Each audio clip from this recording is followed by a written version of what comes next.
Recording in progress. Good morning, everybody. Welcome to the March 28th, 2024 meeting of the Sacramento Metropolitan Air Quality Management District Board. Would the clerk please call the roll and establish a quorum? Vice Chair Aquino? Here. Director Daniels? Director Desmond? Director Frost? Here. Director Guerra? Director Hume? Here. Chair Kennedy? Here. Director Maple? Here. Director Papineau? Here. And Director Robles? Present. Director Cerna? Here. Director Talamantes? Director Terry? Director Vang? We have quorum. Okay, would you please join me in the Pledge of Allegiance? I pledge allegiance to the flag of the United States of America and to the republic for which it stands, one nation, under God, indivisible, with liberty and justice for all. Thank you. If the clerk has a message. Good morning. Members of the public are encouraged to observe the meeting and roll time at metro14live.saccounty.gov, participate in person via Zoom video or teleconference line, and by submitting written comments to boardclerk@airquality.org. Comments will be delivered to the Board of Directors. Public comments regarding matters under the jurisdiction of the Board of Directors will be acknowledged by the chairperson, distributed to the Board of Directors, and included in the record. This meeting of the Sacramento Metropolitan Air Quality Management District is cablecast live without interruption on Metro Cable 14, the local government affairs channel on Comcast Consolidated Communications and AT&T UVerse cable system. This meeting is being closed captioned and will be live streamed at metro14live.saccounty.gov. Today's meeting will be repeated on Saturday, March 30th, 2024 at 2 p.m. on Channel 14. Thank you. Madam Clerk, do we have anybody, any of the board members on Zoom or online today? Currently, not right now. Okay. Director Terry should be joining shortly. Okay, thank you. That takes us to item number one, which we are honored to have in chambers this morning, Congresswoman Doris Matsui. I have a lengthy introduction, but this is truly somebody who needs no introduction. So with that, I'd be honored if the Congresswoman would please come to the podium. Well, thank you very much, Mr. Chairman, and I appreciate being here today. I was trying to figure out when the last time I was in these chambers, and I think it was maybe 10 years ago or 15 years ago. It's been a long time, but I do appreciate being here. I think when I think about the whole region, Sacramento, it's a point of pride for me. I love Sacramento, and obviously, my families have been here for a long time, and it's something that not only represents the best in the country, but when I think about California itself, Sacramento is a leading part of what we do in Congress. I can't believe how many times people bring up California and Sacramento. It's a point of pride for me, by the way. So anyway, I want to say how great it is to be here, and I want to thank Alberto and all his staff for all the work that you've been doing. It's one of these jobs, and I think it's life's work when we think about what happens, particularly in what we're doing with climate now. Who would have known, 40 years ago, 30 years ago, how central it is to all of us, not only in this region, but in the state and in this country, too. It's not something that we can take for granted any longer at all. It is something that is with us all the time now. And the changes that have come about are changes that are now part of who we are and our lives here in this region and certainly in this state and in this country. And I want to thank all of you, wonderful public servants here.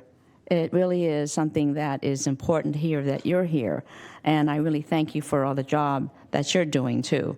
I know you do a lot. Believe me, I know that. And local government, I think, is very difficult because you have to interact almost every day with your constituents and still try to keep up with the policies that we throw down to you, too, I'm sure. And there's always a give and take, and I really appreciate that very much. But we all know that reversing our carbon footprint is probably the existential, really, threat for our time. And a clean energy and a clean vehicle future is no longer just, a dream or an ambitious goal. It is absolutely necessary. And in California, we're right in the midst of it. We've seen the devastating effects of climate change. We've seen it all throughout the country.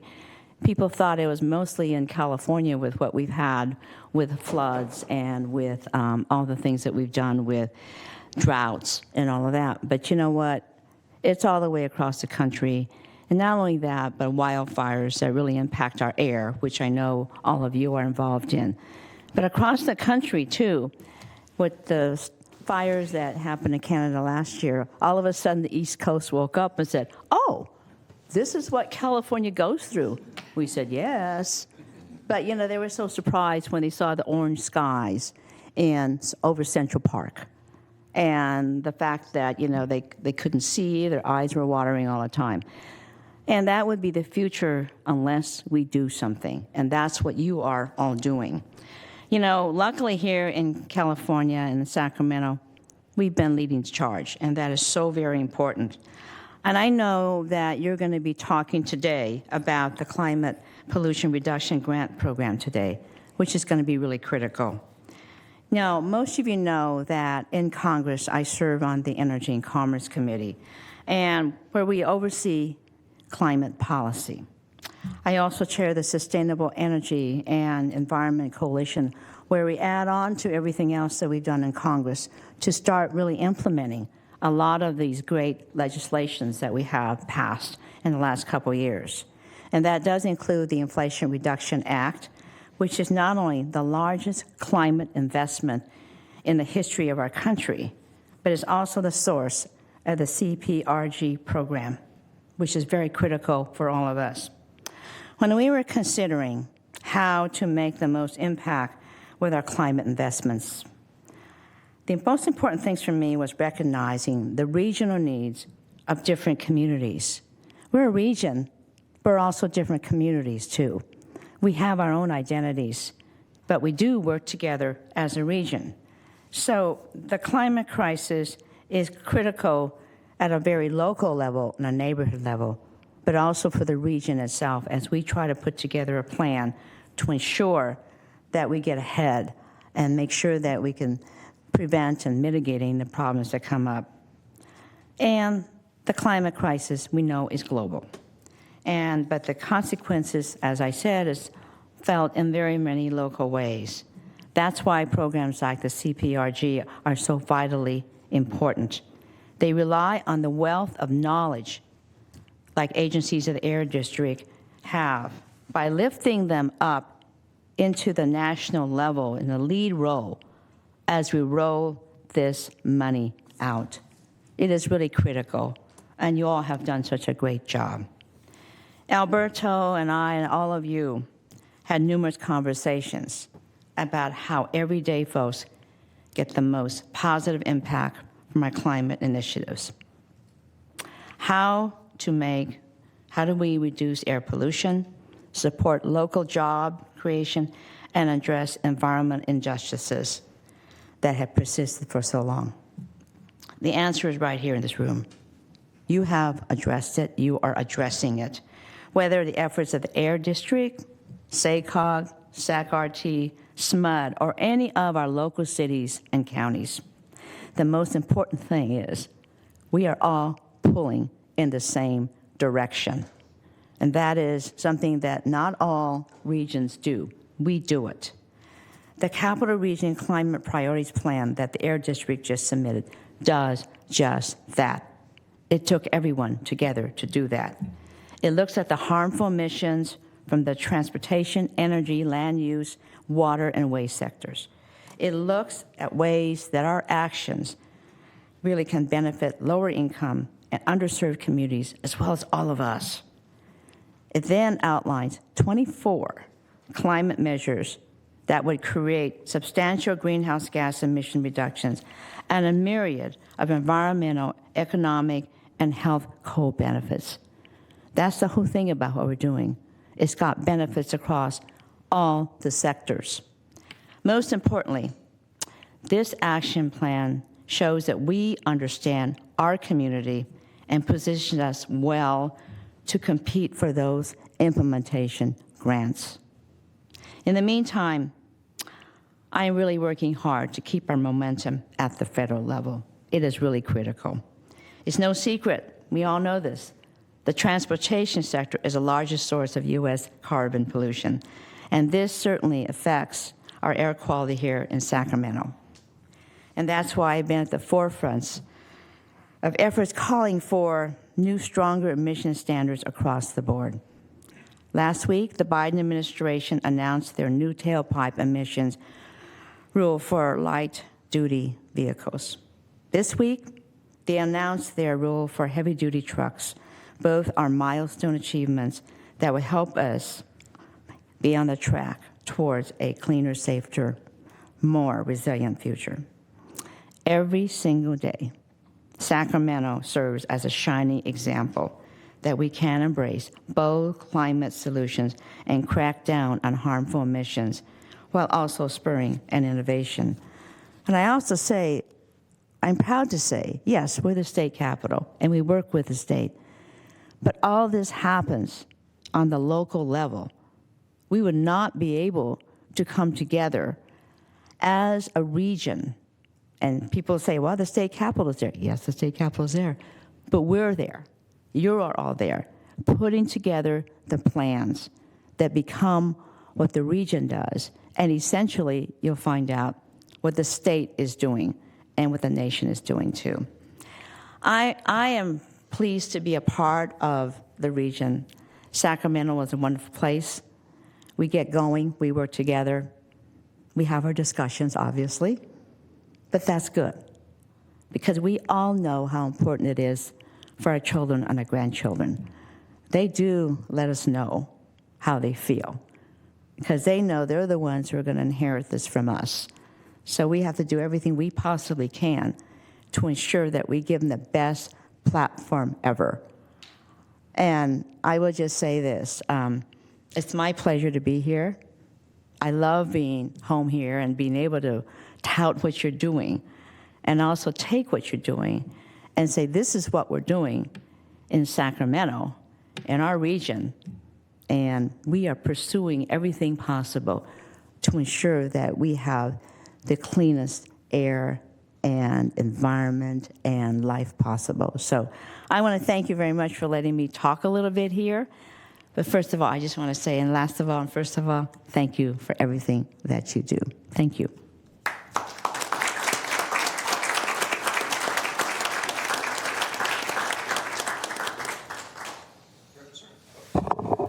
Director Serna. Thank you, Mr. Chair. Thank you, Congresswoman, for joining us today.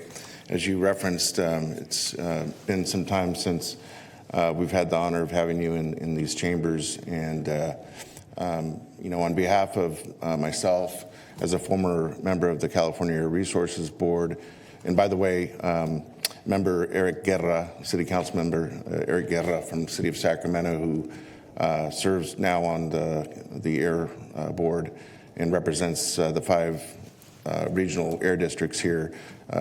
Regrets he couldn't be here, but also extends his gratitude, as I think we all do, for a tremendous partnership that we share with you. And I think we all are well aware that this is not business as usual any longer. It's not just about implementation of the Clean Air Act. It's about so much more that you referenced in your eloquent address as it affects future generations and our, collective effort to address climate change. So I just want to make sure that you understand how much we cherish and continue to welcome that partnership at the federal level. And we couldn't have a better representative, in my opinion, with the intent to help us get there. So thank you very much. Thank you, Director Cerna, and I echo those comments wholeheartedly. I also want to point out to the Congresswoman, you said the word regional at least 5 times during your comments, and I appreciate that because we are thinking about this as a regional issue. We know that air quality does not respect political boundaries. In that vein, we actually had a meeting a joint meeting for the first time last year of the SMUD board, the Air District, the SAC-RT board, and the SACOG board all got together, recognizing that if we don't do this together, we're all going to fail separately. So, again, thank you for your partnership. I recall, sadly, I remember when your predecessor's predecessor, John Moss, a longtime Congress member representing Sacramento, actually had to leave Sacramento later in his life and couldn't live here anymore because of the air quality and what it was doing to his health. And certainly don't want that to happen to you as you're a constituent of mine. But thank you so much for being here. We know how busy you are, and you've just been a champion for us for so many years, and we truly appreciate it. And if we could give her one more hand of applause, I'd appreciate it.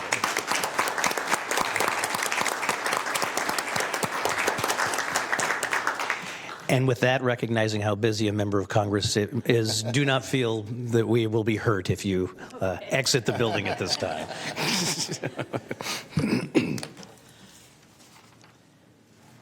Next item, please, Madam Clerk. The next item on the agenda is the consent calendar, items 2 through 8. Are there any members of the board that have any questions of an item on consent? I'll move consent. Second. Okay, we have a motion and a second. I believe the second came from Director Cerna. Is there any member of the public that would like to address the board right at this moment on an item on consent? Hearing and seeing none. We have to do a voice vote since Member Terry is here online. Vice Chair Keno? Aye. Director Daniels? Director Desmond? Aye. Director Frost? Aye. Director Guerra? Director Hume? Aye. Chair Kennedy? Aye. Director Maple? Aye. Director Papineau? Aye. Director Robles? Aye. Director Cerna? Aye.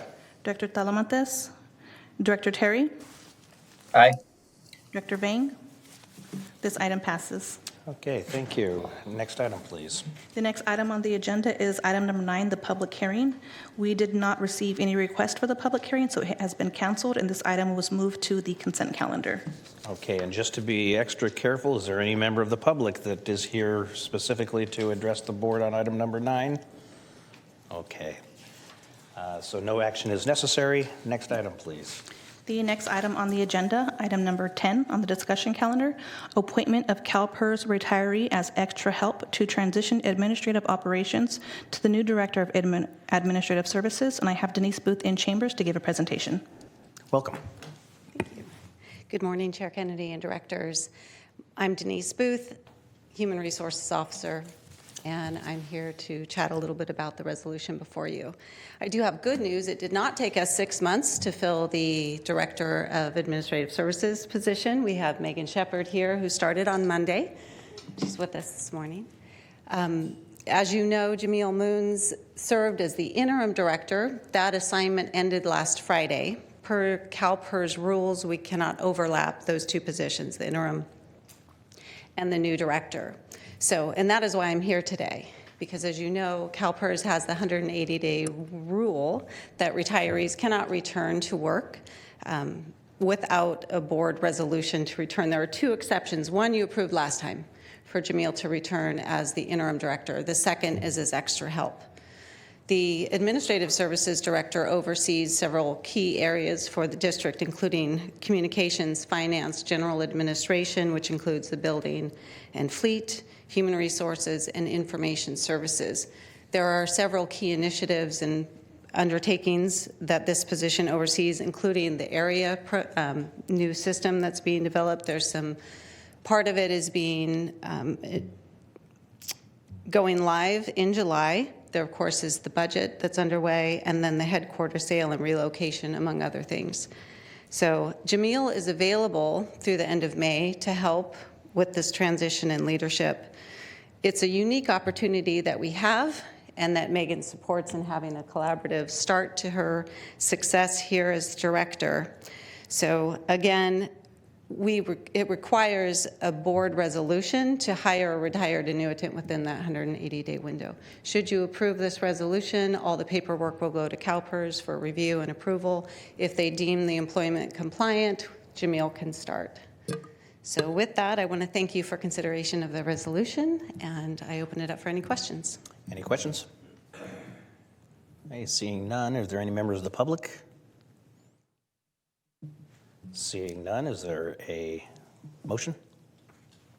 So moved. Okay, we're going to go with Vice Chair Aquino and Frost seconding. Please call the roll. Vice Chair Aquino? Aye. Director Daniels? Director Desmond? Aye. Director Frost? Aye. Director Guerra? Director Hume? Aye. Chair Kennedy? All right. Director Maple? Aye. Director Papineau? Aye. Director Robles? Aye. Director Cerna? Aye. Director Talamantes? Director Terry? Aye. Director Vang? This item passes. Thank you. Next item. The next item on the discussion calendar, item number 11, transportation incentive grants to Folsom Cordova Unified School District for 3 zero-emission school buses. And I have Rafe Porter in chambers to give a presentation. Give me 1 second and I'll pull up the PowerPoint.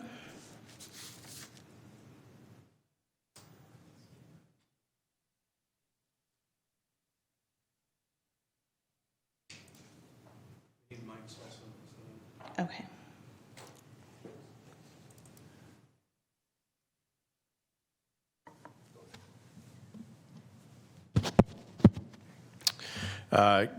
Morning, Chair Kennedy, members of the board. Rafe Porter, Program Manager of Transportation and Climate Change at the Air District. The item before you today is 2 parts. One is to just give you an update on the district's zero-emission bus program and the successes that we've had. And then the second is to continue that success with the adoption, hopefully, of a contract with one of our local school districts. Next slide, please.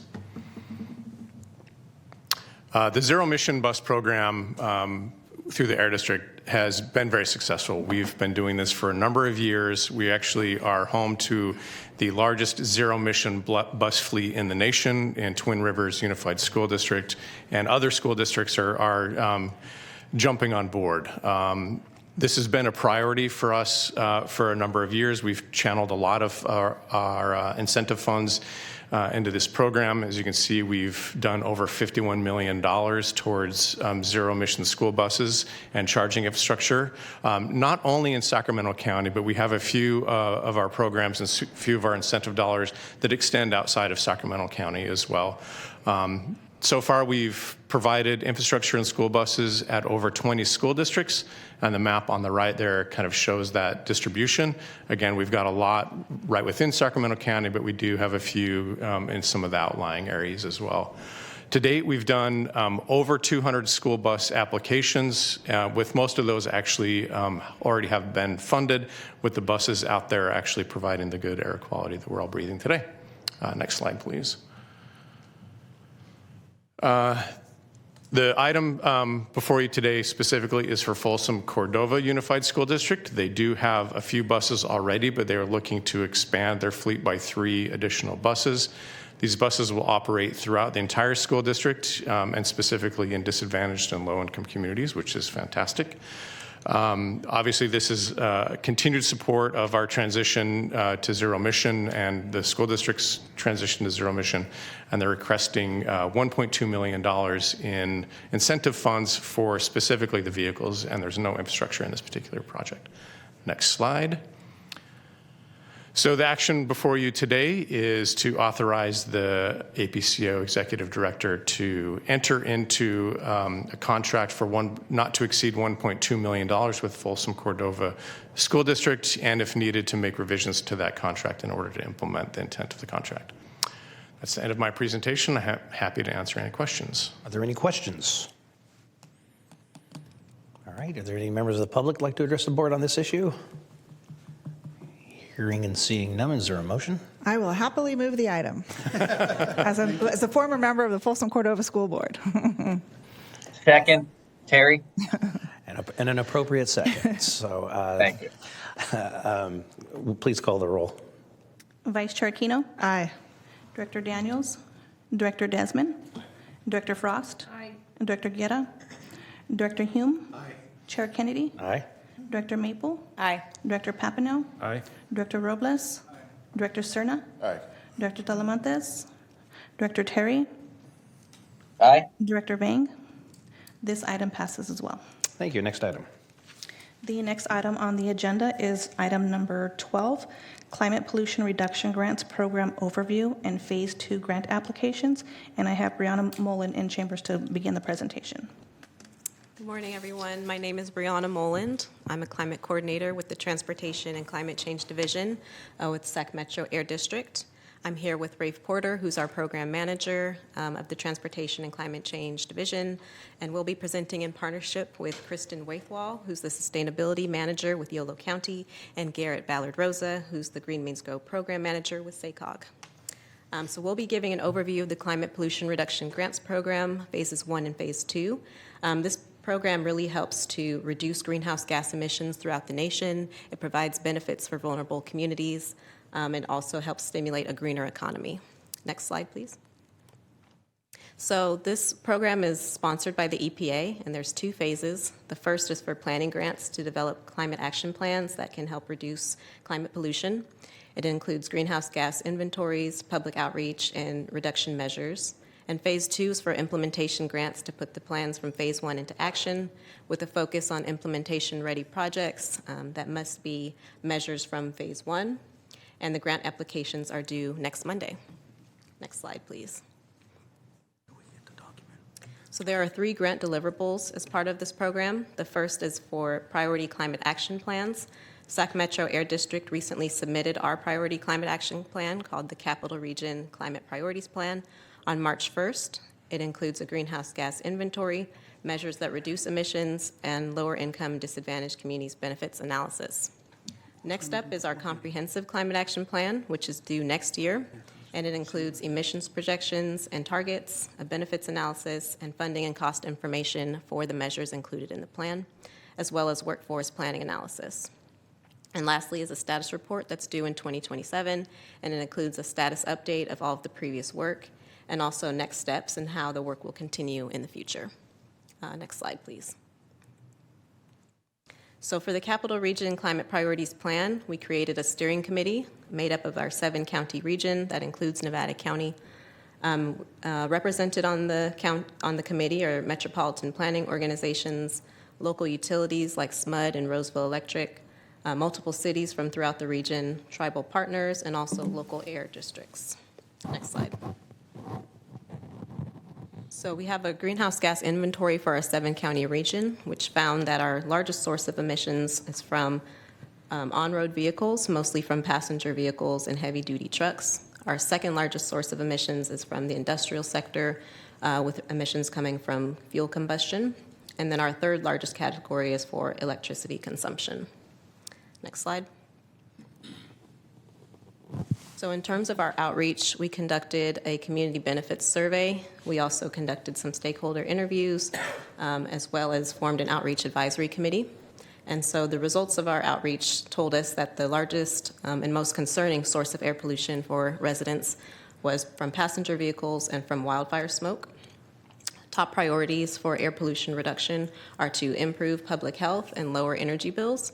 So residents really want to see safer pedestrian infrastructure for walking and biking. They want to see more tree planting for shade and for cleaner air. They want more affordable solar energy and storage, and they also want to see updated HVAC and air filtration systems for their homes. And then 2 key recommendations from our interviews were that we should be ensuring that community members are aware of climate programs, that they understand the direct benefits, and that we provide incentives or stipends to increase their participation in these programs. And then lastly, we should be focusing on co-benefits that address community needs in addition to the greenhouse gas reduction we want to see. Next slide. So after talking with the community and our steering committee, we came up with a list of greenhouse gas reduction measures. We have a total of 24 of them. They include mitigation potential, scale of implementation, co-benefits, and climate resiliency and health and equity considerations. Our measures are split up into 3 different categories: the built environment, transportation, and natural and working lands. And we heavily leverage tools like the CAPCOA handbook for this work. Next slide. So our built environment measures support infill development, building decarbonization, energy resiliency, and waste management. Next slide. And this is just a snapshot of what a measure in our plan looks like. It includes all the key features that I mentioned earlier, as well as some additional information like calculation info, as well as health and equity considerations and references. Next slide. And our transportation measures reduce vehicle miles traveled, and they support vehicle and equipment decarbonization. Next slide. Our natural and working lands measures increase carbon sequestration and sustainable forest management, as well as equipment decarbonization. Next slide. So after we submitted our Capital Region Climate Priorities Plan, we were eligible to apply for this Phase 2 CPRG implementation grants. And so the goals for this program from the EPA are to encourage ambitious measures with significant greenhouse gas reductions, complement other funding sources to maximize reductions and benefits, support substantial community benefits in lower income and disadvantaged communities, and also encourage innovative programs that can be scaled up throughout the nation. Next slide. And so to apply for our Phase 2 implementation grants, we developed working groups to help decide which projects would be pushed forward. So we have a total of 6 working groups based on our 3 measure categories, and members of these working groups developed the list of priority projects. They determined a lead for each group, and then they evaluated the priority projects against the Phase 2 criteria to see what would be most competitive against the EPA evaluation criteria. And so 3 of the priority projects from our working groups are being pushed forward as part of our Phase 2 application. Next slide. So our Phase 2 application is called Going Beyond Green, Cultivating Community Connections and Crops. It's based on SACOG's Green Means Go program, which prioritizes infill development through infrastructure, which will reduce vehicle miles traveled. And then our second component is for mobility hubs that would convert the remaining vehicle miles traveled to electric vehicle miles traveled, increasing zero-emission vehicles and charging infrastructure. And then lastly, we have a carbon farming component, which would support infill development by making agricultural lands more economically viable. This improves soil and sequesters carbon. So now I'm going to pass it over to Kristen Wraithwall, who's going to talk more about the carbon farming element, and she's also going to give her experience as part of the working groups. So thank you. Thank you so much. Really appreciate you having me here today. My name is Kristen Wraithwall. I'm the Sustainability Manager for Yolo County, and I'm excited to share some more information about the carbon farming element of the CPRG proposal and my experience as a part of this process over the past almost a year at this point. Next slide, please. So as Brianna mentioned, there were 6 working groups that met throughout this process, and I think one of the key takeaways of this process is it brought partners together from across the region. I'm here from Yolo County. I had the opportunity to work with public agency staff from across our 7-county region, and it was an amazing tool for building those cross-jurisdictional partnerships and making sure that we really were working together to identify what our top greenhouse gas reduction priorities were, and then develop the tangible program concepts that we'd be able to take to implementation. And so when we look at the opportunities moving forward, even we are very excited about this application, there's also going to be all of these other opportunities to work together to leverage all of the amazing work that was done in these working groups. We have shovel-ready projects that came out of this process, and it really created this sense of ongoing community engagement and action around climate priorities in our region. So we're really excited to continue working with the Air District and with the other partners that we formed relationships with throughout this process to hopefully implement the CPRG grant outcomes, but then also to continue to address the other priorities that were identified throughout the process. Next slide, please.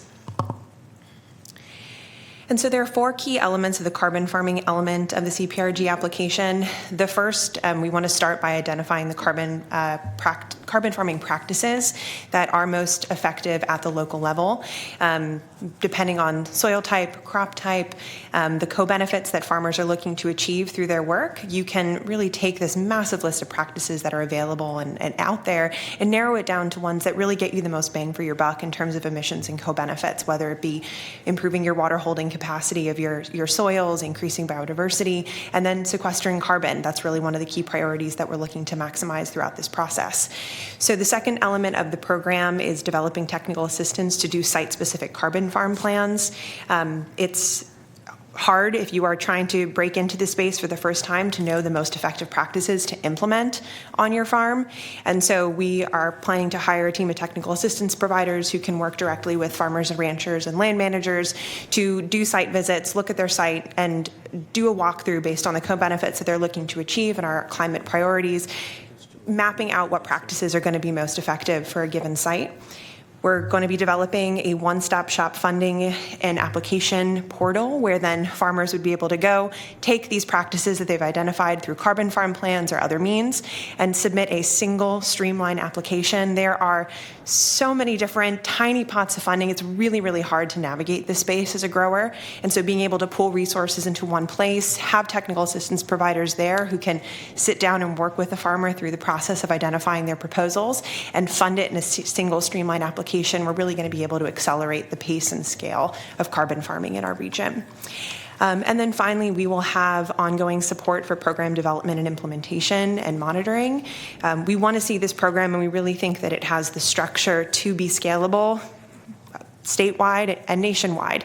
And so we want to make sure that we're doing our due diligence and monitoring the effectiveness of practices that have been implemented and continuing to work with growers to make sure that these practices are effective on the ground. Next slide, please. And so why Yolo County is in this space and why we're here and very excited to take on this role of coordinating this effort across the region. So as a county in 2020, Yolo County adopted a goal of reaching net negative emissions by 2030.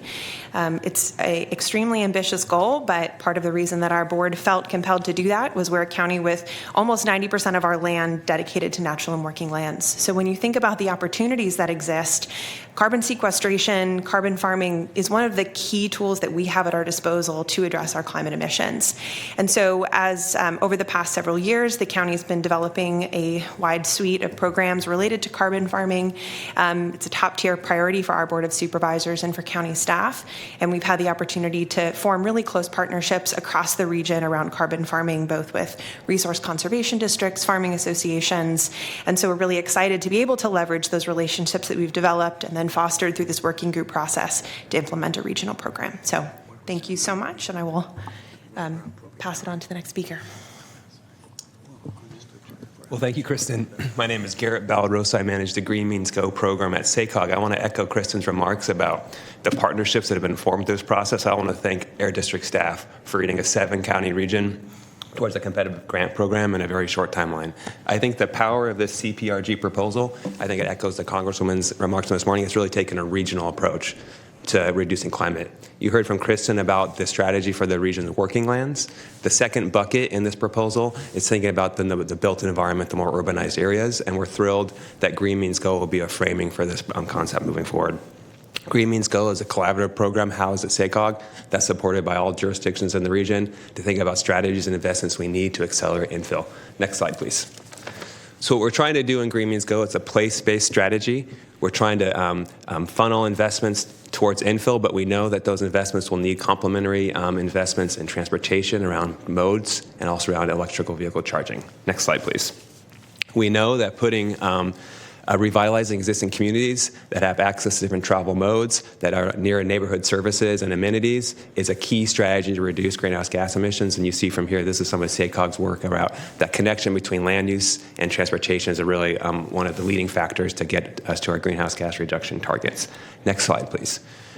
As I mentioned, Green Means Go is supported by all 28 jurisdictions in the larger region through either city council or board resolution. 26 of them have actually adopted green zones. These are the locally nominated areas that there is low VMT areas, low vehicle miles traveled, where there's appetite for more infill development and revitalization that face serious challenges from a market perspective.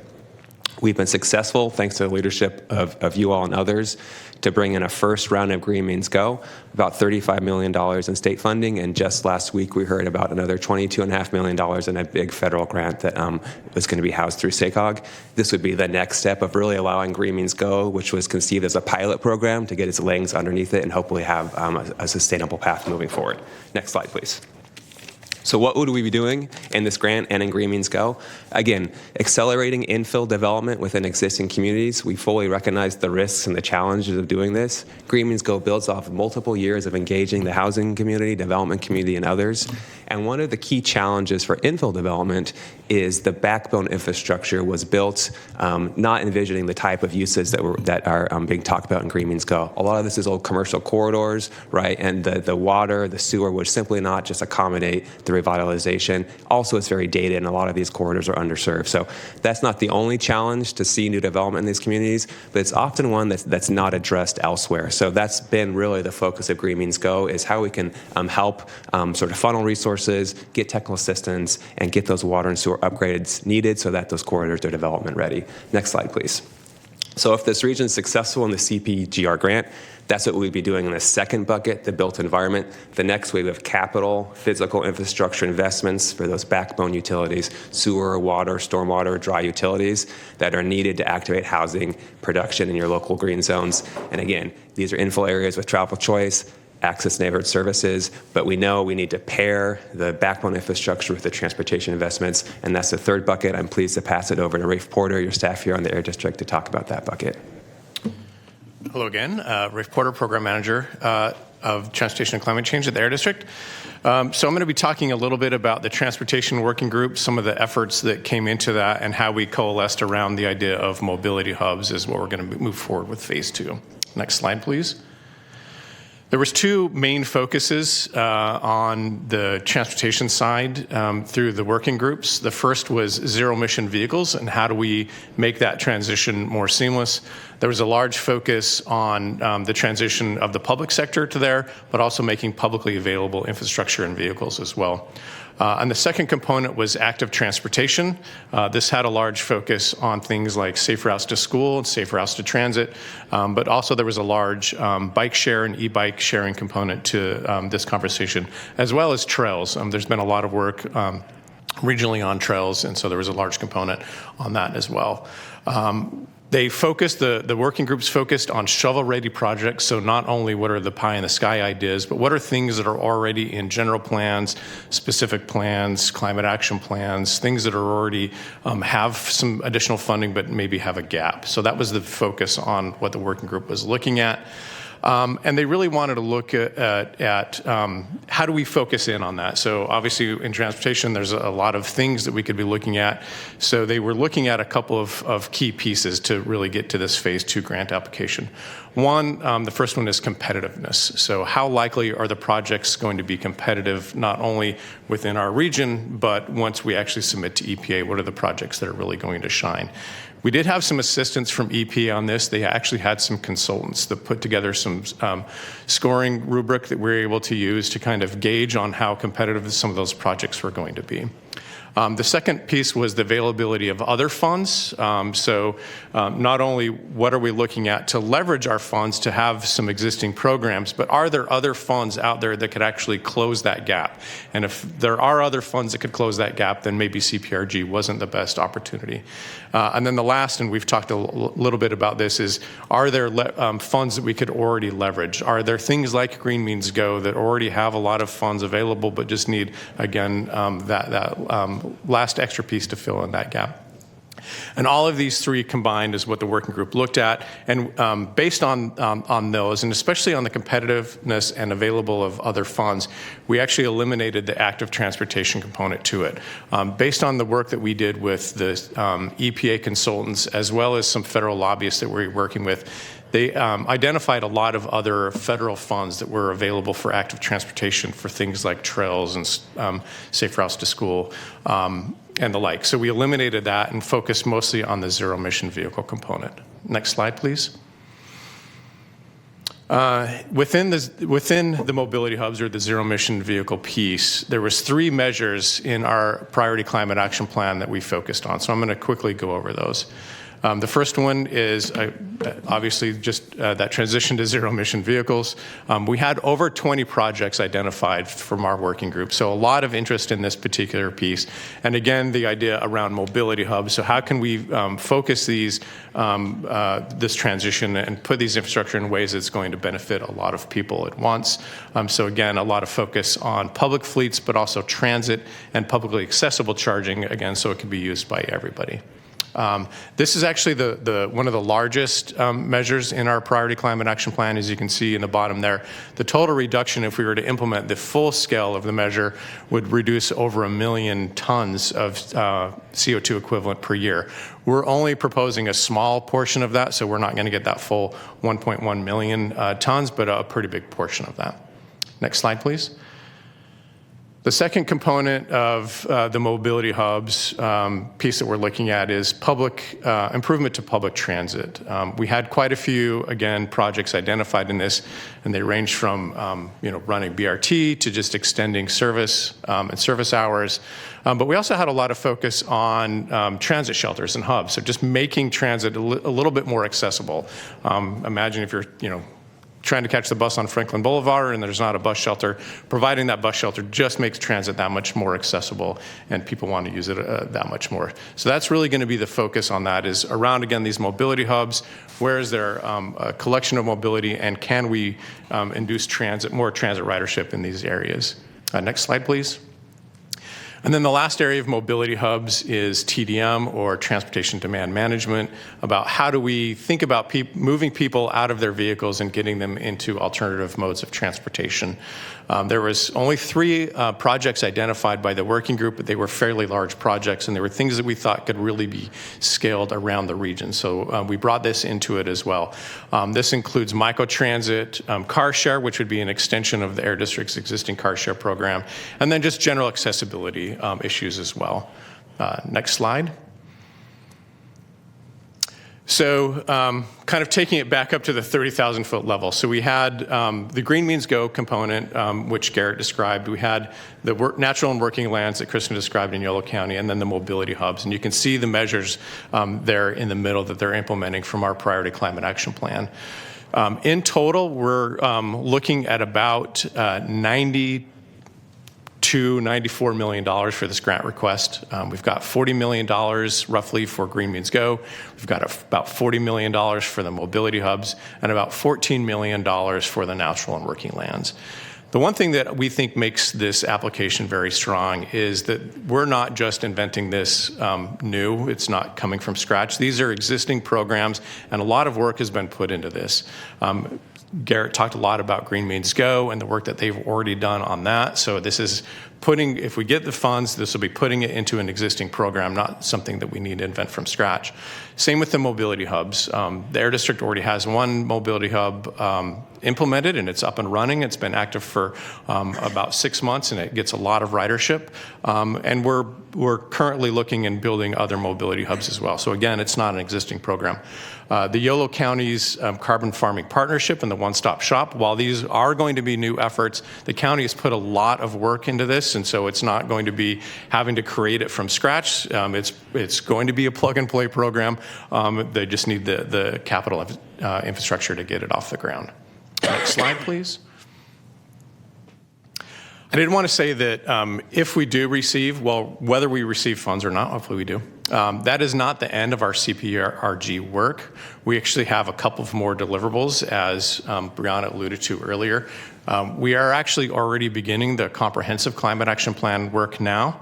This includes a much deeper dive into the analysis of all the measures.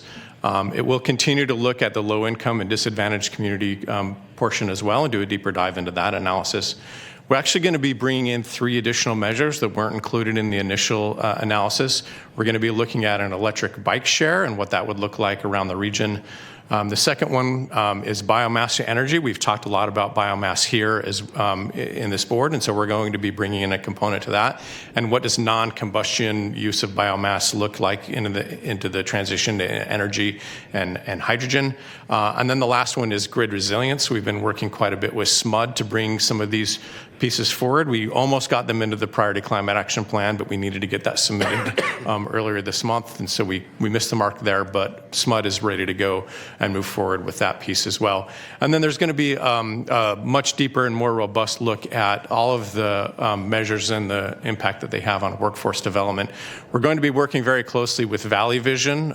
They're the regional lead on what used to be SURF, which is now California Jobs First, and so we're actually building them into the grant application as well to help us with that workforce development, please. Next slide. Before we actually move to the action, there was a couple of other things that I wanted to mention. We did submit the plan, the Priority Climate Action Plan to EPA. It is available on their website, but we also have it available on our website. It's a fairly large document, but it downloads pretty quickly, and we can make that link available to the board as well. We definitely encourage you all to take a look at that.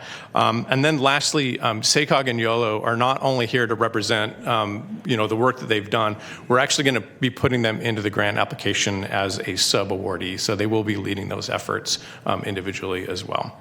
So the action today before you, so you've received and filed the presentation on the Capital Region Climate Priorities Plan and what we're looking to do in Phase 2.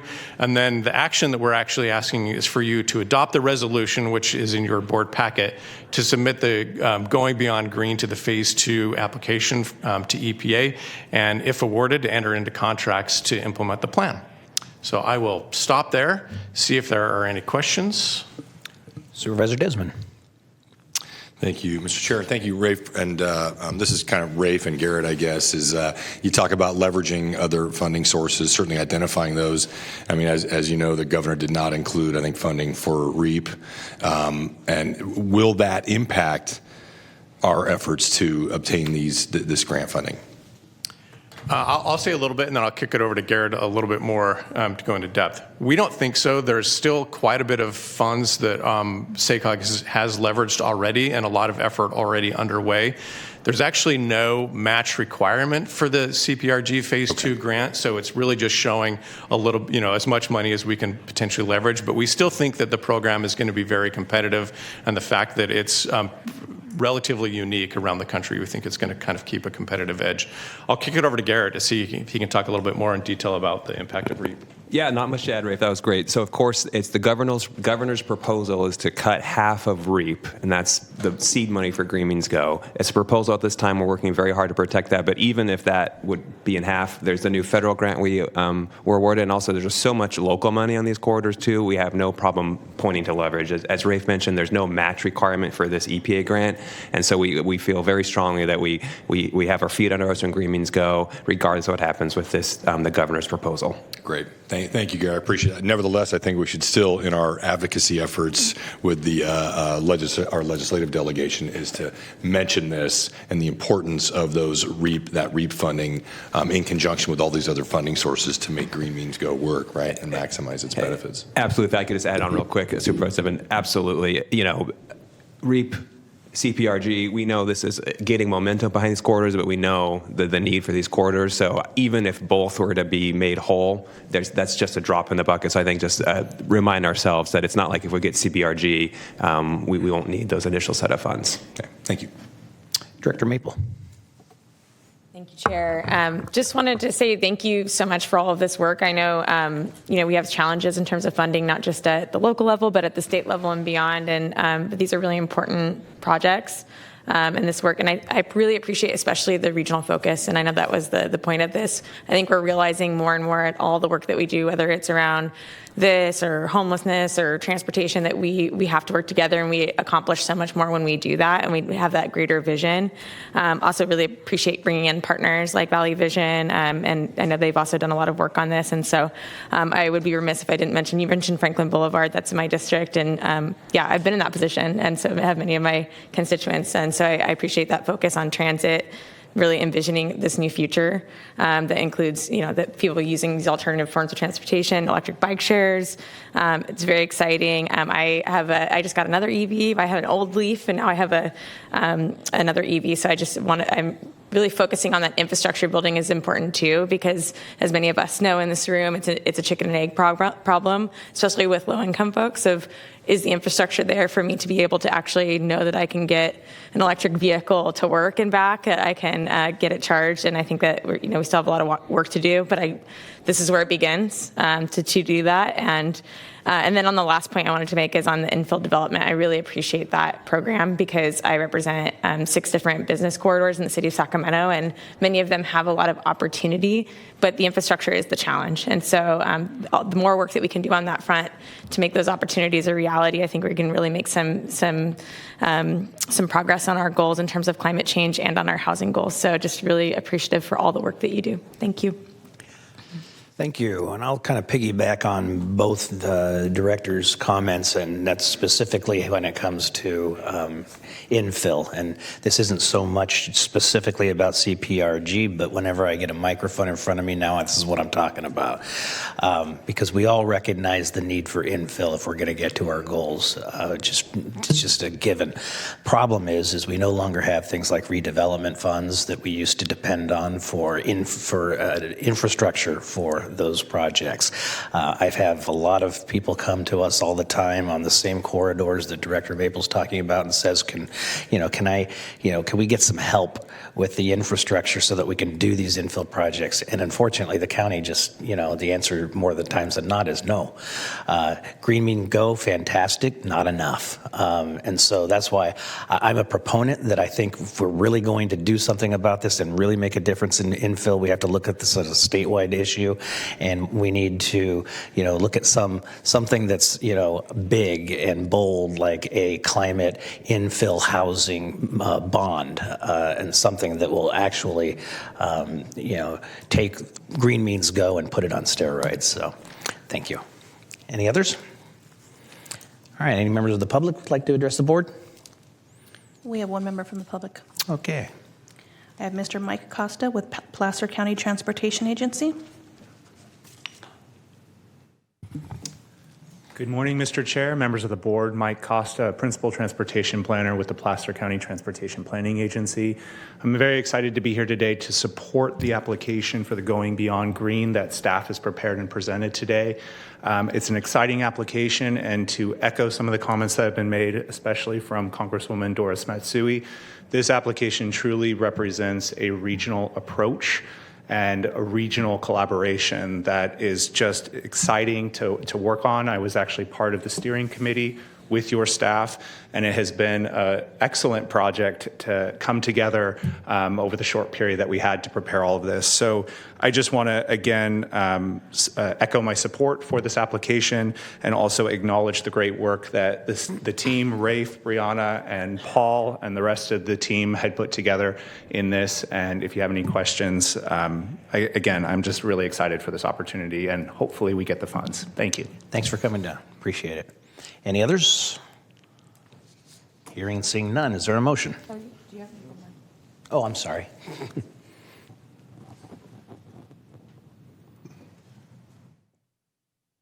Can you please state your name? Yes, I will, and I apologize. I didn't let you know in advance that I would be speaking.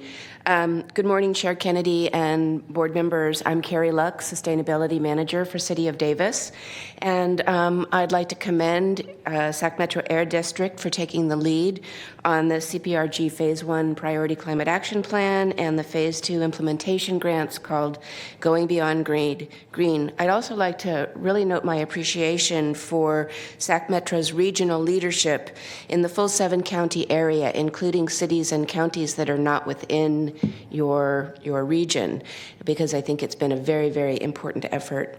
Having participated in several of the working groups, I would especially like to comment, as others have said, on the value of cross-jurisdictional partnerships and collaboration that have been established and will continue to have impact as we implement regional action and shared goals.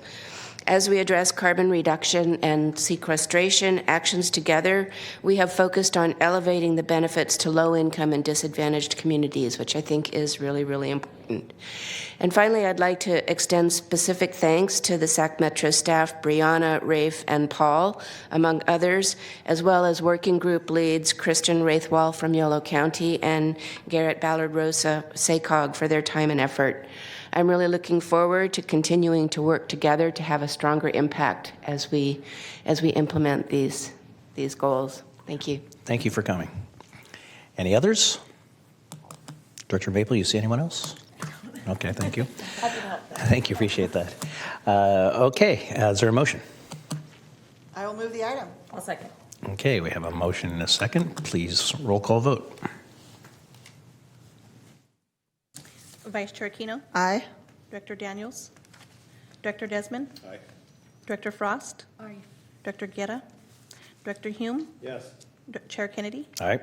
Director Maple? Aye. Director Papineau? Aye. Director Robles? Aye. Director Cerna? Aye. Director Talamantes? Director Terry? Aye. Director Vang? This item passes. Great work, staff. Thank you very much. Appreciate it. That brings us to board ideas, comments, or AB 1234 reports. Director Cerna. Thank you, Chair. So this kind of, I guess my comment or question here it stems from some of the presentation we just had, specifically as it relates to infill as a kind of general strategy to reduce our carbon footprint and achieve, a whole host of goals that we're all well aware of. I guess the question is, do we have anything at the Air District that serves as kind of a menu for how to likewise make a difference towards those climate change goals for greenfield development? We tend to, and rightly so, focus so much on infill because of kind of the inherent an obvious connection to VMT reduction and other transit use, that kind of thing. But, especially in Sacramento County, we have other greenfield development opportunities. We're in the midst of a prolonged housing shortage. I'll freely admit that as much as I love to, like with my colleagues, champion infill development, not all of our housing need is going to be met with it. And if we don't have kind of a menu of maybe how to do more responsible greenfield development that reflects the goals of the Air District, the goals of Green Means Go and SACOG, maybe it's time we, develop that. So maybe Dr. Ayala, you can address that.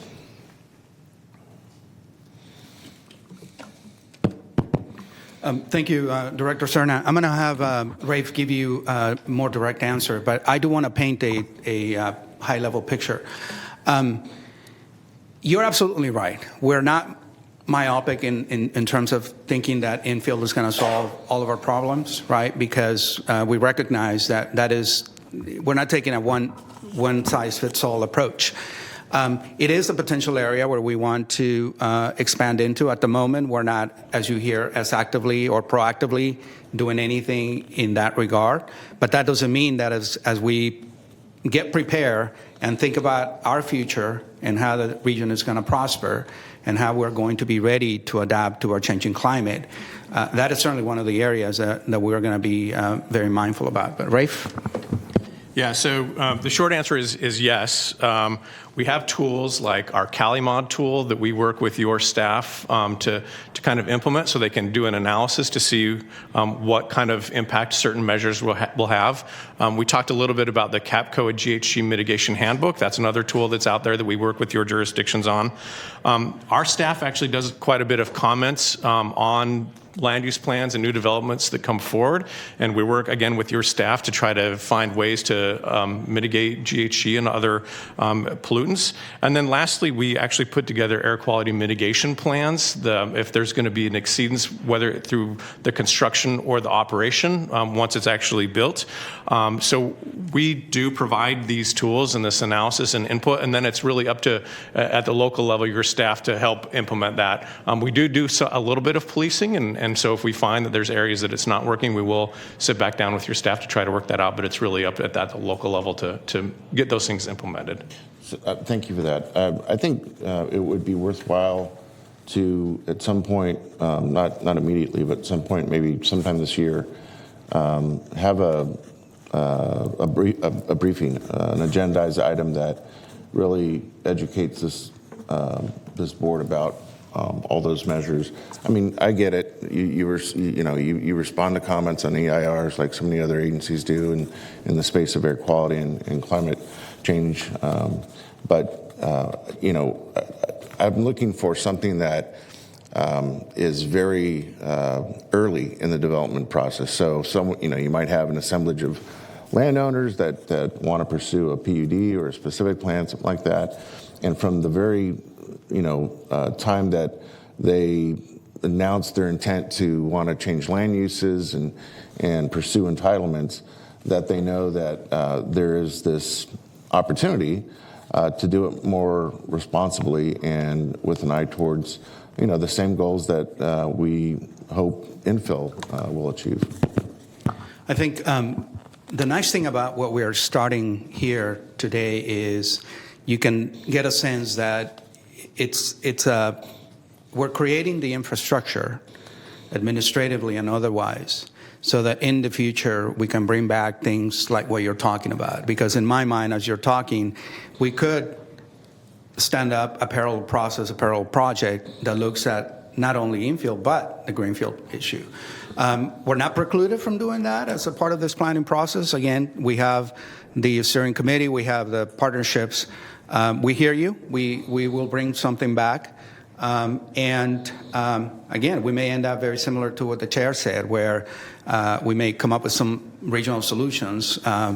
We might identify a statewide approach as well. So we'll take that action item and come back with a conversation on it. Good. I thank you. I just feel sometimes we reflexively dismiss greenfield opportunities because we don't want to, kind of collectively acknowledge that that is going to be a reality as much as infill is going to be championed by all of us, and we want to meet as much housing need and commercial corridor redevelopment, lowercase r, as possible. The fact of the matter is, we have greenfield development in places like the area south of 50 and Folsom that are, being built today. We have areas in the Thomas that are being planned, and environmental review is in process or will be in process shortly. We have the corridor along Jackson Highway with all kinds of repurposing of aggregate mining operations. So I just think it behooves us to acknowledge that and act accordingly. So I look forward to some kind of presentation that this board can perhaps have a good conversation around. Yeah, again, we'll bring it back to you. And again, just to emphasize, everything you said justifies the future mobility efforts that we're talking about, right? Because at some point in time, we have to figure out how to move people, how to move services, and that sort of thing. So it all ties together very nicely. We'll come back to the board with that information. Great. Thank you. Thank you, Director Cerna. A great idea. Anybody else? All right. Hearing and seeing none, we will adjourn, and there is a meeting following this of the. What's the meeting, Selena? It's the Budget Personnel Committee meeting. Budget Personnel Committee, that's it. Thank you very much. So we'll be meeting in one of the breakout rooms over there. So thank you for being here.